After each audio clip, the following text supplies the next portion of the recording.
জীবনের নিয়মে চলতে থাকে।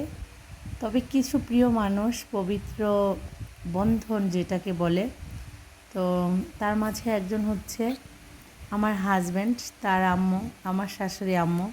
তো সবাই হচ্ছে তার জন্য দোয়া করবেন। আজকে তার মানে ভিডিওটা তো আমি একদিন আগে দিচ্ছি, তো কালকেই হচ্ছে তার মৃত্যুবার্ষিকী, আর সেপ্টেম্বরের 1 তারিখে। সো খুবই খারাপ লাগছে। এই দিনটা আমাদের জন্য অনেক কঠিন ছিল। আমি আমার বাচ্চাদেরকে নিয়ে ইতালিতে ছিলাম, আমার হাজব্যান্ড গিয়েছিল, আমি যাইতে পারি নাই কারণ আমার বাচ্চার ডকুমেন্ট তখন হয়নি, আমার 4 মাসের ছিল ছোটোজন। সো অ্যালবামটা বের করলাম, আর মৃত্যু মানুষের ছবিও তো দেখাতে হয় না, ফটো। এই যে দেখেন আমার শাশুড়ি আম্মুর সাথে আমি কাঁধে কাঁধ মিলানো ছবি।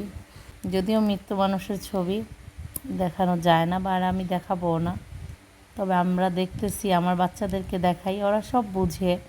দোয়া করবেন সবাই ওনার জন্য, সবার আপনজন ভালো থাক যে যেখানে আছে। দোয়া ছাড়া আর কিছুই তো ওনার পর্যন্ত পৌঁছাবে না।